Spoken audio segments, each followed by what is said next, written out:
अगर पीएम मोदी की सबसे सफल और क्रांतिकारी योजना की बात की जाए तो वो जनधन योजना है। प्रधानमंत्री जनधन योजना को 2014 में उन्होंने लॉन्च किया था और इस योजना का लक्ष्य था देश के गरीबों और वंचितों को बैंकिंग सिस्टम से जोड़ना। जनधन योजना में अकाउंट नहीं खोले गए थे, बैंक अकाउंट, और वो अपने इस लक्ष्य में पूरी तरह से सफल हुई योजना है। ना सिर्फ सफल हुई बल्कि इस जनधन योजना जिसका मजाक उड़ाया था विपक्ष ने, ये अकाउंट खोल दिए, पैसा तो है ये नहीं है, क्या होगा बॉस, उसी जनधन योजना ने नए रिकॉर्ड बनाए। जनधन योजना को 10 साल पूरे हो गए। 53 करोड़ से ज्यादा बैंक खाते खोले गए। 53 करोड़, जो पूरे यूरोप की आबादी से ज्यादा है। पूरे यूरोप में जितने लोग नहीं हैं उससे ज्यादा नरेंद्र मोदी सरकार ने 10 साल में बैंक अकाउंट खुलवाए। इन बैंक खातों में 2,31,000 करोड़ रुपए जमा हुए। जो लोग पूछते थे कि पैसा तो है ये नहीं है, अकाउंट खोल के क्या होगा, 2 लाख करोड़ से ज्यादा पैसे जमा हुए हैं। जनधन योजना गिनीज वर्ल्ड रिकॉर्ड में शामिल हो गया है। एक हफ्ते में सबसे ज्यादा बैंक खाते खोलने का रिकॉर्ड दर्ज हुआ है। यह है नरेंद्र मोदी का विजन और यह है विपक्ष का मजाक उड़ाने का जो उनका अपना हथकंडा और तरीका रहा है, उसका धराशायी हो। यह जनधन योजना की कामयाबी का छोटा सा उदाहरण बता रहा हूं कि वर्ल्ड रिकॉर्ड बना दिया इसने। आपको यह भी बताऊंगा कि जनधन योजना का कितना गहरा इंपैक्ट देश पे पड़ा है। जनधन योजना का कांग्रेस ने जमकर मजाक बनाया था, लेकिन इसकी कामयाबी के बाद अब कांग्रेस नेताओं के सुर बदल रहे हैं। साल 2018 में कांग्रेस नेता पी चिदम्बरम ने जनधन योजना को जुमला बताया था। चिदम्बरम ने कहा था कि जनधन खातों का इस्तेमाल नोटबंदी के दौरान काले धन को सफेद करने के लिए किया गया। आज जनधन योजना के 10 साल पूरे होने पर पी चिदम्बरम योजना की कामयाबी पर खुशी जाहिर कर रहे हैं, लेकिन इसका श्रेय मोदी सरकार को देने से अभी भी वो बच रहे हैं। अब भाई साहब कह रहे हैं, चिदम्बरम भाई साहब, कि मोदी सरकार ऐसा दिखा रही है कि जैसे कि ये योजना उसी की देन है, जबकि इसकी नींव पूर्व RBI governor doctor C Rangarajan ने रखी थी। उनकी बनाई योजना का नाम मोदी सरकार ने अगस्त 2014 में बदलकर जनधन योजना कर दिया। हालांकि यह खुशी की बात है कि इस योजना में 53 करोड़ से ज्यादा लाभार्थी शामिल हो चुके हैं। मतलब जब गाली देना है तो मोदी गाली खाएंगे, तारीफ करना है तो मोदी मुंह से नहीं निकल पाता कि अरे ये तो पहले से हो रहा था।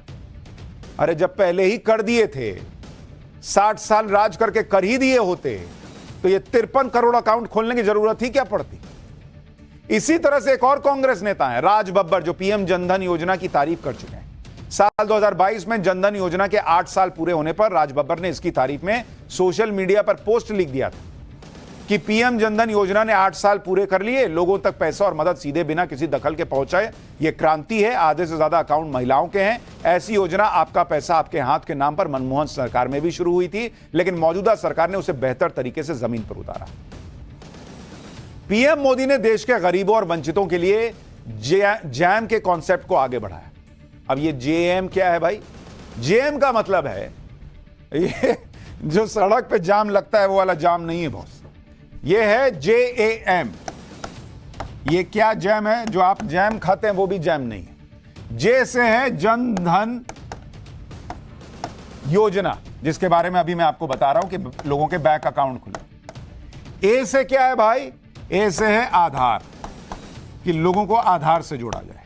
और तीसरा है मोबाइल, यानी इन तीनों को अगर आप जोड़ दीजिए, पीएम मोदी ने जनधन खातों को आधार से जोड़ा, खाता धारकों के मोबाइल नंबर भी आधार से लिंक कर दिए, और इसकी मदद से गरीबों को डायरेक्ट लाभ देने में जो लूप होल थे वो खत्म हो गए। मतलब ये इससे कनेक्ट हुआ, ये इससे कनेक्ट हुआ, और जो बीच में छेद था वो भर दिया गया।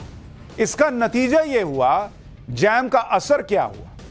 वयस्कों में फाइनेंशियल इंक्लूजन रेट, जो फाइनेंशियल इंक्लूजन रेट FIR इसको कहिए, अब FIR वो पुलिस वाला मतलब समझ लीजिएगा, फाइनेंशियल इंक्लूजन रेट कह रहा हूं, ये 2018 में 25% पे था, जो 2024 में बढ़कर 80% पे पहुंच गया। मतलब जो लोगों का जुड़ाव हुआ वो बढ़कर 80% पहुंच गया।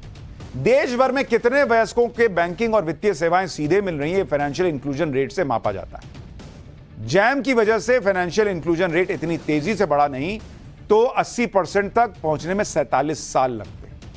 यानी जैम की वजह से ये जो जनधन, आधार और मोबाइल, ये जो तीनों जोड़ दिए गए नरेंद्र मोदी सरकार के बाद, इसकी वजह से देश के 47 साल बच गए। 47 इयर्स नरेंद्र मोदी ने बचाए इस देश के।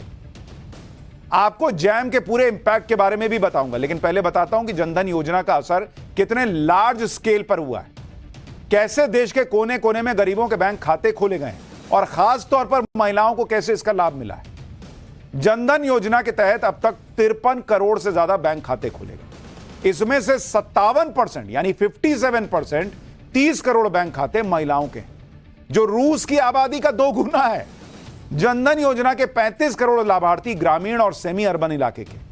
बैंक खातों में औसत डिपॉजिट रकम 2015 में 1279 रुपए थी, जो 2022 में बढ़कर 3761 रुपए हो गए। 2015-16 में 53% महिलाओं का सेविंग अकाउंट था। 2021 तक 79% महिलाओं के सेविंग अकाउंट्स खुल गए। यानी जनधन खातों की वजह से महिलाओं को आर्थिक सुरक्षा और स्वतंत्रता मिली और वो समाज की मुख्य धारा से जुड़ पाई। जनधन योजना की वजह से कोविड महामारी के दौरान गरीबों को मदद मिल पाई। अगर जनधन योजना से लोगों के बैंक खाते न खुले होते तो कोविड के दौरान क्या हाहाकार मचता, आप सोचिए भाई। कोविड लॉकडाउन के 10 दिन के अंदर 20 करोड़ महिलाओं के जनधन बैंक खातों में 3 महीने तक 500 रुपए डाले गए। 24 मार्च 2020 से 17 अप्रैल 2020 के बीच 16 करोड़ जनधन धारकों को 36,600 करोड़ रुपए की सहायता दी।